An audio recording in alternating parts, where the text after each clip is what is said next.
The topic for this discussion is, how would the condition of government-managed public lands change if they were managed privately? What are the pros and cons of government ownership of land versus private ownership? We will begin this discussion with 1 minute of quiet time, during which each competitor will be able to prepare their 30-second opening statement. Following the opening statement, they will have 20 minutes of open discussion, followed by 1 minute of quiet time for the competitors to prepare their 1 minute closing statement. Official time is kept by the timekeeper. At this time, competitors, you now have 1 minute to prepare your opening statements. Time has been called. Competitors, in voluntary order, make your 30-second opening statement. Please stand and direct your opening statements to the audience. The timer will indicate when your 30 seconds have elapsed by holding up a red card. You may begin. 63.5% of Idaho is federal lands, which means the federal government owns more land in the state of Idaho than the people who live here. I strongly believe that if we can transition some of the ownership and management of federal lands to the private industry, then we can see a large surge in growth. But for that to happen and even discuss the topic, we must have a huge paradigm shift in the way we think about how we manage land and the way our government interacts with the private industry.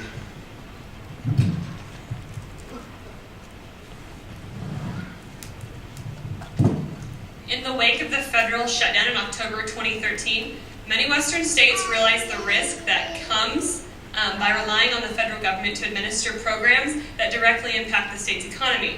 Now, I'm sure that we probably don't all agree on if privately managed lands is the correct decision, but I do think that we understand that the federal government has had issues in managing lands. And so I guess in this discussion, I hope we can come up with some really key takeaways that might not solve the issue, but come up with, move forward as we establish Farm Bureau's policy.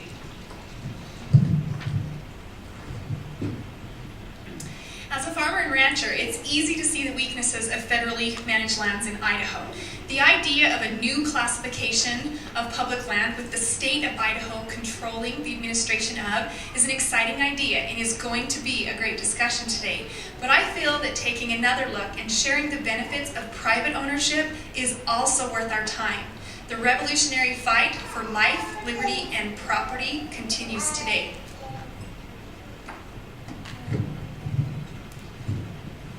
My family has run cows on a forest allotment for 3 generations, and we have the interest of that land as first and foremost in our minds. I would like to see us come up with a solution that we could transfer more of that responsibility to the private industry, and also to hold the government regulatory agencies more accountable for how they manage those lands. You have heard the opening statements. The competitors may now proceed with the discussion. Competitors, please direct your discussion to your fellow panel members. I'd like to start with, I guess, Dusty's comment, and it kind of plays into Lanae's comment too. We talk about how the state has management, or the state has their own land and the federal government has the ownership. Let's, I guess, define our topic first. Are we going to talk about the state's ownership of land or the private ownership of land? I think that both need to be talked about, but let's focus our efforts first on the one issue. It's an important distinction to make, because you could argue that shifting it towards the state brings it closer to privatization, and we've seen that with Canada, for example, has done that before, and with good results. I personally feel that if we just completely sold off all the public land to private, then it might be bought up by rich individuals. And so that may not be the best extreme to move completely that direction, but if we move in that direction, I think we could all agree that it would be better for the land. Well, and I do think that there is 2 definite topics here. We're talking government agencies versus the private sector. And talking about the state taking control of land is a great topic. And you even brought this up, Dusty, because it's never been done before. State land that Idaho currently controls now was part of the school bonds, which makes it for the schools to run. But they've never had it to where the state actually held ownership of the land. So if we were to do this, this isn't just like a simple process that Idaho takes control. It would have to go through a whole entire process of figuring out how it would even happen. Lanae, I'm not sure that's totally accurate though, because in 1818 the Supreme Court upheld the state's right to that land ownership, and so it has just slowly transitioned to the federal government over time. And the fact, I guess the fact that I like completely get what you're going, that the state of Idaho's never had title to that land. But that was originally when the state was established. We were a territory and we were a federal territory. And so as we've moved into statehood, our constitution, the constitution of the country, really backs the fact that we can take back title of that land. I think you have a really good point there, Erica. And you can eventually take back ownership of that land, but it's really got to be a two-step system. Because if you put the ownership of that land directly back into the state without giving the state an opportunity to show that they can manage it, then that's like putting the cart in front of the horse. Absolutely. But here's the problem, you guys. We in Idaho did become a state in the Enabling Act. We gave our trust of the land to the federal government to disperse. So that's why the federal government controls so much of our land still, is because it was never dispersed. But the state of Idaho relinquished its right to the federal government. So it's not necessarily the title of the state, because we did give that up to become a state. So the question here that I really feel we need to talk about is, as a state, do we try to go back and take control of it so that the state has the title back from the federal government? Or do we request that the federal government finish dispersing the rest of the land that they didn't disperse? Disperse it, do you feel like, I guess that dispersed to the individuals? It was to be private property. You look back east at other states, and all the land has been dispersed. You know, the state of Georgia only has 3% that is controlled by the state, and there's no federally managed land So there. that brings up, like, I guess in, I don't know, North Dakota, for example, very big, like, hunting state, but it's privately owned. This is like that's what a lot of Idahoans fear, is that if it's privately owned and managed, there won't be access to the wilderness area for hunting recreation. And this is a great point, because it's true. And sorry, Dusty, you know, Texas is mostly private owned, and there isn't the hunting, the fishing, you know, the recreational things that make Idaho great. And Dusty, you talk about running like on a BLM permit. We too own and run on a BLM permit that is managed by the government. And so we can ask that question to you: how would it change? Well, and I'm not sure that that's necessarily accurate either, because one of the biggest revenue sources in Texas is their hunting operations. They have a lot of private hunting guided, so that is an opportunity for some of this land if it were to change into private control.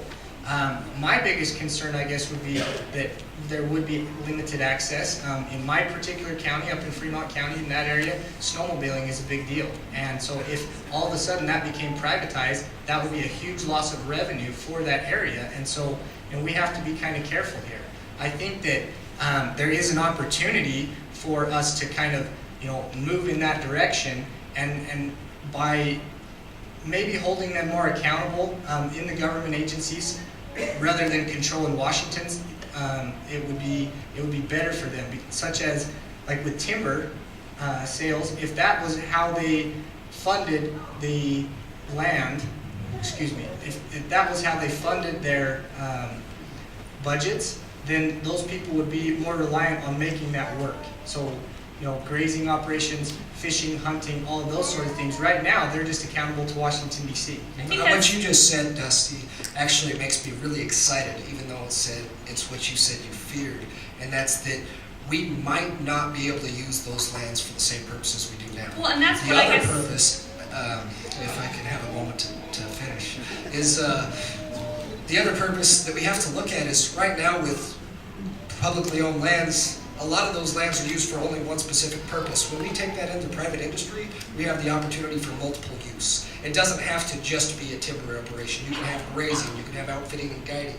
There's a lot of more opportunity that arises when you bring that into private industry. And That's dependent on who the individual is that owns that land. And what I'm saying is, if they were more reliant and accountable to those dollars for their funding, then they would make that more available. And so I think that we're agreeing there. You know, like you said, if you could log the land and run cattle on it, which is what they do in northern Idaho, where most of the forest ground is privatized, they privately offer grazing contracts, and then they log that ground to go to the potlatch company, those kind of things, and it works very well. And they also provide access for mountain bikers and things, and it's all private. So obviously it can be done. It's just a question of maybe making them more accountable so that they will do those things. Isn't there some fear, though? I mean, to play the opposite side, because I really do agree with most of this.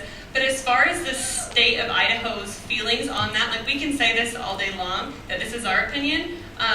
Recently, there was a tour across the state where the legislative committee came through and said, well, what are your thought processes? What does each, area think about the privatization or the state taking over the land?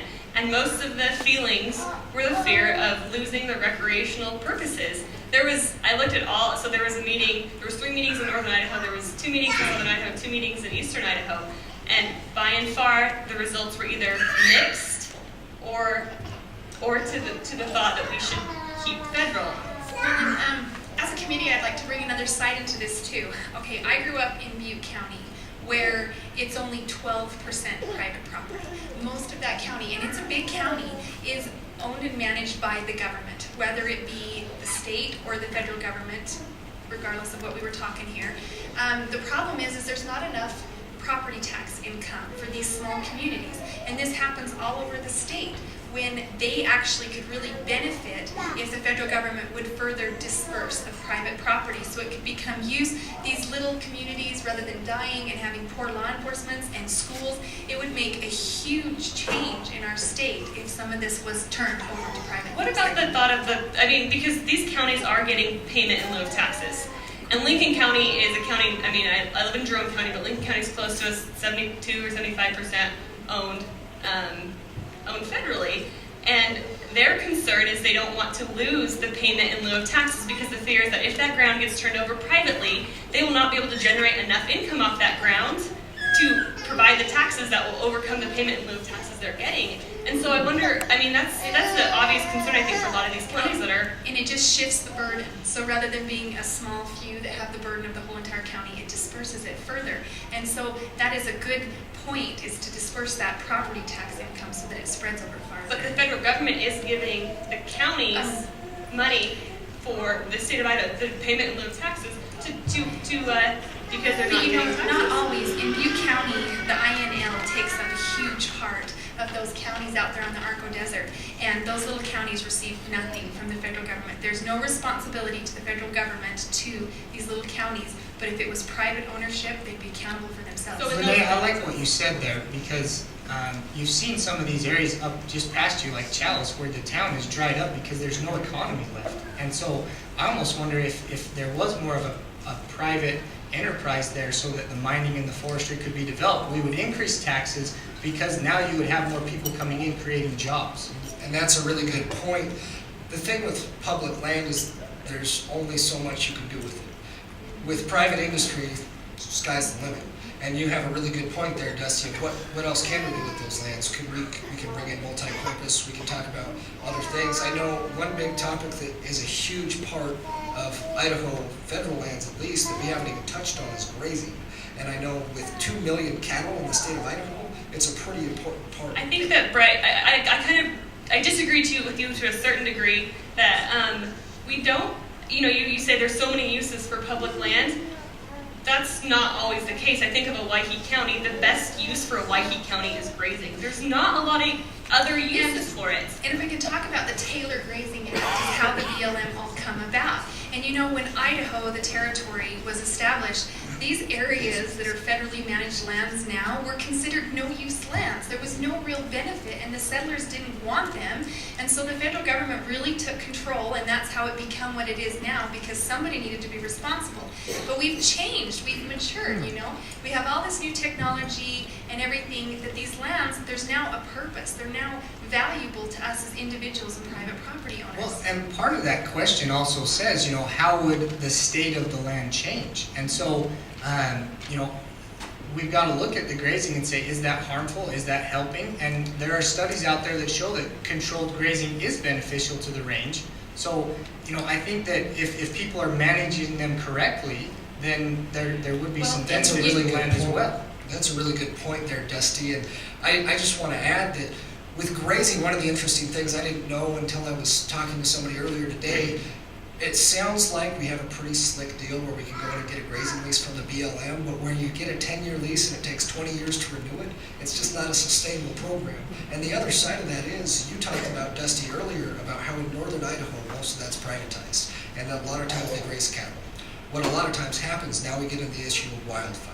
With wildfire, when that brush is on the lower level of the trees and it gets to build because it hasn't been grazed ever, that's when you have a lot of problems. I can't remember the last time I heard of a fire in North Idaho. How do we disperse the land, I guess is the question. Because I hate the idea of going to the highest bidder, because I don't want to see multi-million-dollar corporations owning it. In my opening statement, I use a definition of a new classification of public lands. This has never been done before. If it becomes state land, it does go to the highest bidder. And that's the way that all the state land's been used, is it has to be most profitable to the state. So in order for this to even be done for state to take ownership at all, we would have to develop a whole new definition for what public land is so that they could devise a way that everybody could get along, like on the grazing, everybody would get their fair chance.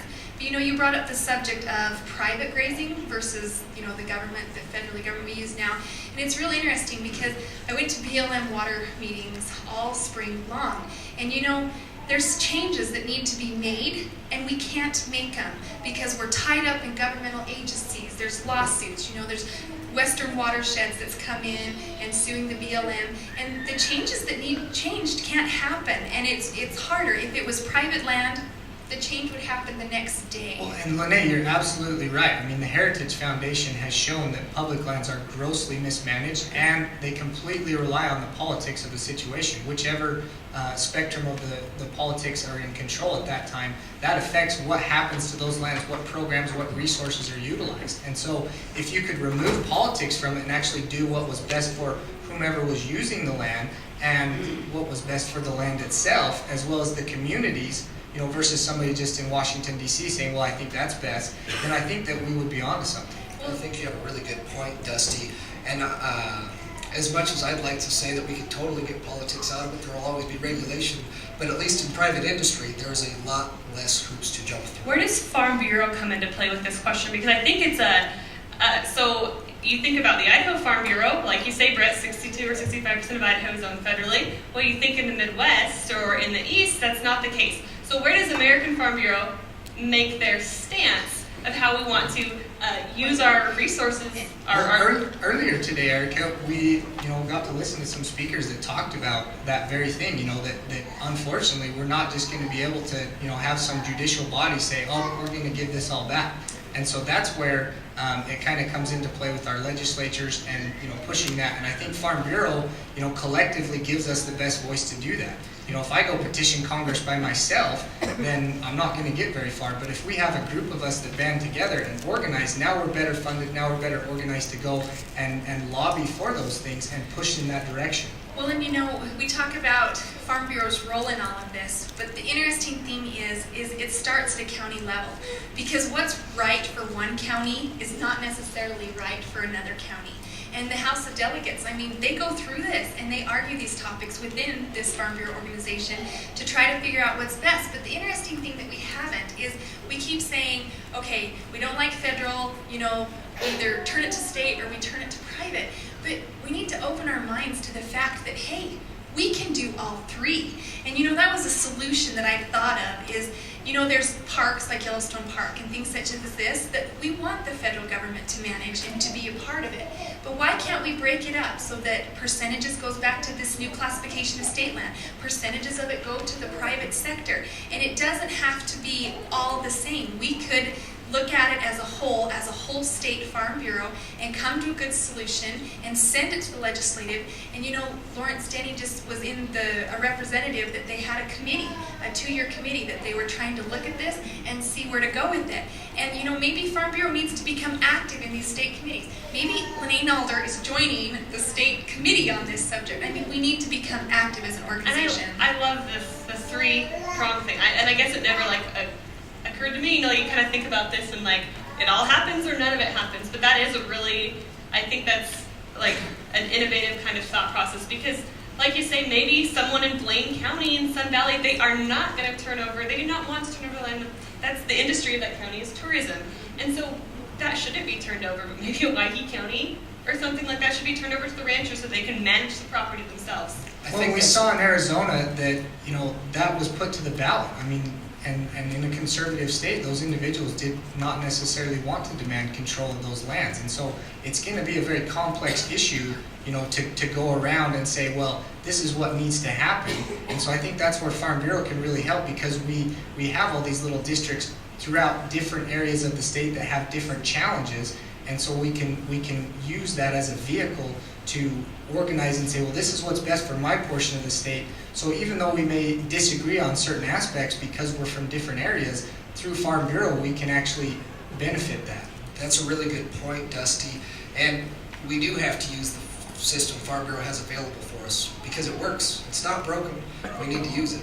And so at that grassroots level, if we can talk about the things that are different within the state, maybe even at this meeting we decide what would be good. It's going to take a long time. I know we're talking about it now, but for that paradigm shift to occur will take a lot longer than we have.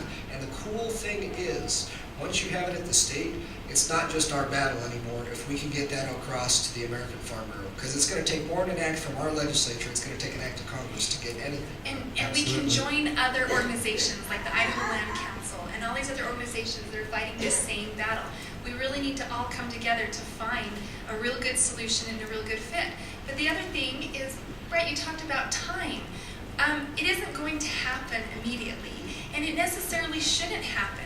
Maybe there needs to be a phase where we have a trial, or we take it to legislation and we present like a 10-year plan. But the bottom line is, the federal government doesn't want to lose the land in Idaho. The federal government wants to keep it. That's what's going to be the fight, is to get them to release that title. I think that thought of federalism is really the core of this, because we say there's 13 western states, and 7 of those have some sort of processes in the works to approach this issue. Well, the 7 of us can get together, but I also think that if Georgia could get behind us, or Florida can get behind us, and we can really bring together as a state to address these issues. Lanae, did you say though that you think it possibly shouldn't happen, or did you just mean like it shouldn't happen immediately? Well, what I'm saying is it can't happen immediately. This is Right. a long process, and that's what I'm saying is it's going to take time. But when we think of like Idaho becoming a state, we think, 100 years ago or whatever, it's not possible. But even just in the last 20 years, Hawaii was granted the rest of their land that they requested, so why can't Idaho do the same I thing? think the biggest fear that people outside of, say, Idaho would have, where this would become a national debate, is that we're getting something for nothing over here. We're using that federal land to make, millions of dollars on our ranching, and that's the perception that they have. And so I think that it would take, a very grassroots effort to show people that, we want to care for this land and we want to manage it the best way possible. And so if we can move towards that, then it would be beneficial for everyone in the country. Not that they're going to lose access to that land, or we're just going to clear cut and chop all the trees down and graze the grass off until it's just a barren desert.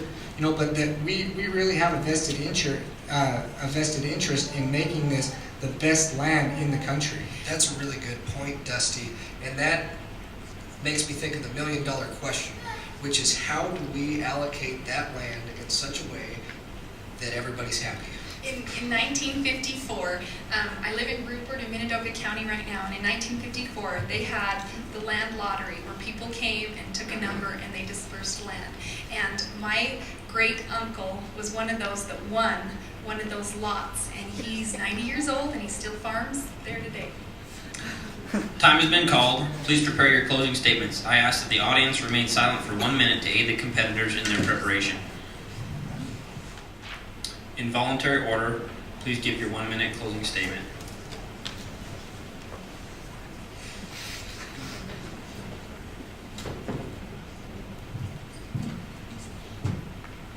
The fight to transition management of government-owned lands to the private industry will be a long one, and there will always be differing opinions.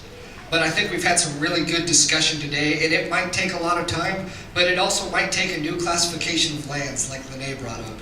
It might take using American Farm Bureau to its fullest ability, like Erica got us thinking about.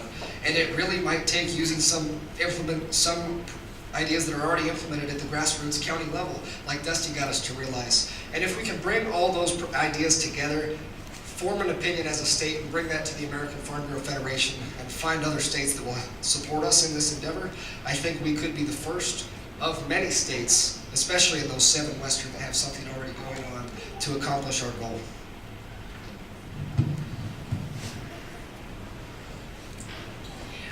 When I was first introduced to this topic, it was private property rights, and that was the only thing that I believed in. But you know, since we had this discussion and this debate, it's really honestly true that America is not a one-size-fits-all property. And you know, it's the legislative body and the way it's designed that we're going to be able to use organizations like Farm Bureau to really solve these problems and decide what is important to us and how we want the land of Idaho to be distributed. Because federally managed lands, we all agree, is not working to the best. And it's our right to have a say. It's our right to be able to decide and to vote on it. And I believe that we come to a good conclusion today that it's time to take an active part in Farm Bureau and make plans and send it to legislation.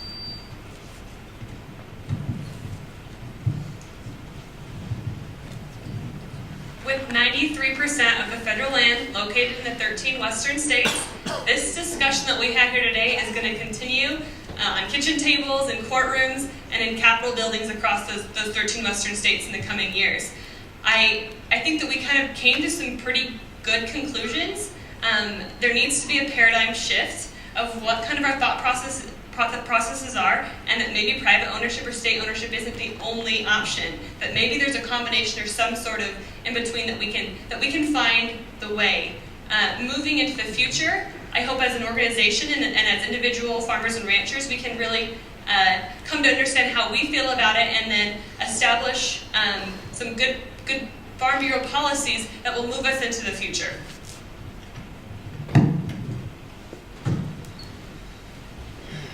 We've had a great discussion here today. I'm more grateful than ever to belong to Farm Bureau. At lunch today, President Priestley was talking about this very thing and how Farm Bureau is actively involved in moving the ownership of public lands towards private. And kind of like Lanae said, this is not going to just happen overnight. It's going to be a process. And I think that that's the type of thing that is going to require organizations such as Farm Bureau, not only Farm Bureau, but communities getting together and working on these things together and what would be best for those areas. And ultimately, if we can move in that direction, I think that those communities will be greatly benefited by better utilization of those resources. At this time, let's show our competitors our appreciation for jumping.